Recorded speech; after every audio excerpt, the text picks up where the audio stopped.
So when we talk about narratives about the future, specific mechanisms often get lost in between. There's a lot of discourse I see in this space on the macro level, and I'm quite interested in mapping out concrete mechanisms that cause these shifts due to technological advancement and uncertainty.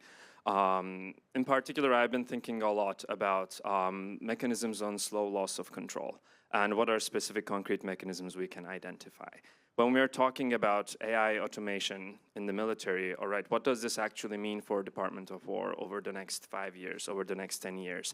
Are there, if we're talking about large-scale surveillance and LLM blockages, what does this mean in the context of currently existing state actors? How will this be adopted by the NSA? Questions around gradual disempowerment, I think, and discourse around this especially suffers from this context on trying to get more specific. So now, before we go into what are you seeing on the screen, I am the CEO of Metaculus. We are a prediction platform. We have more than 3 million forecasts on our website over the last 11 years. And we both collect these forecasts from all the participants. We have a team of pro forecasters, and also recently we have been working with AI models that we use to aggregate and both answer the forecasting questions that are at hand and also identify relations between these forecasting questions. We work with government agencies like the CDC to global retailers, forecasting questions on supply chain, drug discovery, and most importantly, we look at a lot of questions of catastrophic risks.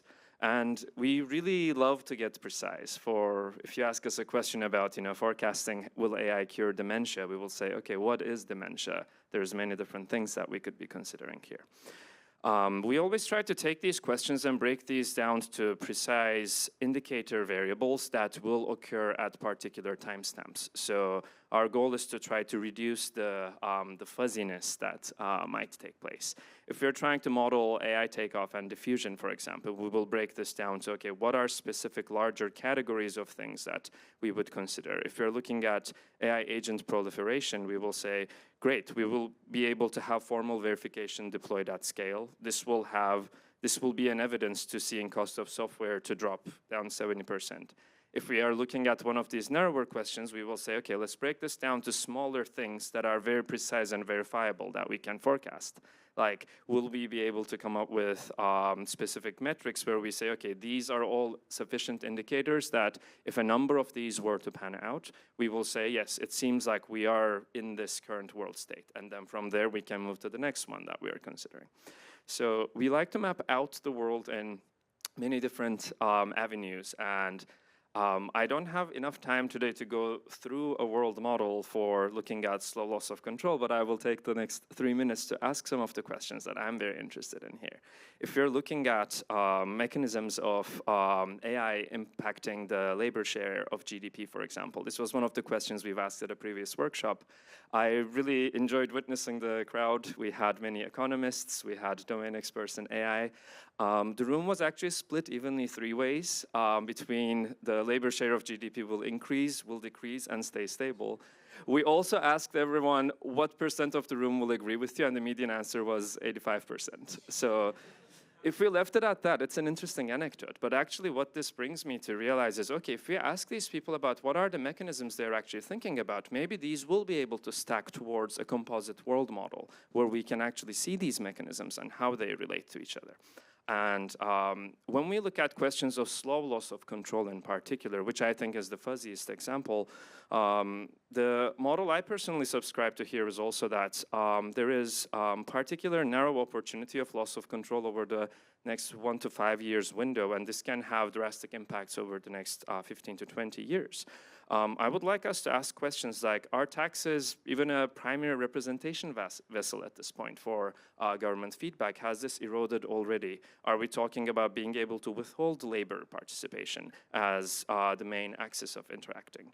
I'm interested in questions like, are there specific AI capabilities that are risky, that are developing, such as deceptive alignment? Are there ways in which these can be weaponized in a short run where this has direct impact towards one state actor disempowering another and using weaponized AI capabilities? I am interested in AI infrastructure lock-in. Like a lot of times when we are talking about AI-related loss of control, we're talking about capabilities. Another interesting avenue for, in my opinion, is assuming the scaling laws will hold, will we actually see ways in which infrastructure lock-in causes humans to be much more disempowered with respect to the ways in which the market demands or the energy grid or the data pipelines are relating to each other. And a state actor not being able to shift in due time can actually be an axis of a slow loss of control here. I only have 1 minute left, so I will say I am particularly interested in mapping these out in a way that gives us levers that can be pulled now. I'm particularly interested in coming up with policy recommendations and being able to see, are there specific paths here that are these semi-structured causal chains where there is disagreement? Can we use this disagreement in a way to come up with, okay, it seems like these are the narrower indicator variable questions. If we had the answers to these questions, we would be able to be more confident about the final world state that we are likely to end up at. I will have a breakout session where we will map out concrete mechanisms for slow loss of control. So we will start from a blank slate and looking at, especially, I'm quite interested in loss of control with respect to state disempowerment and different parts of the state functions to be able to change over the next 1 to 5 years. So if you're interested in mapping these out, I would love to chat more with you. Thank you. Wonderful. Wonderful. Thank you, dear. So can we get Ivan up?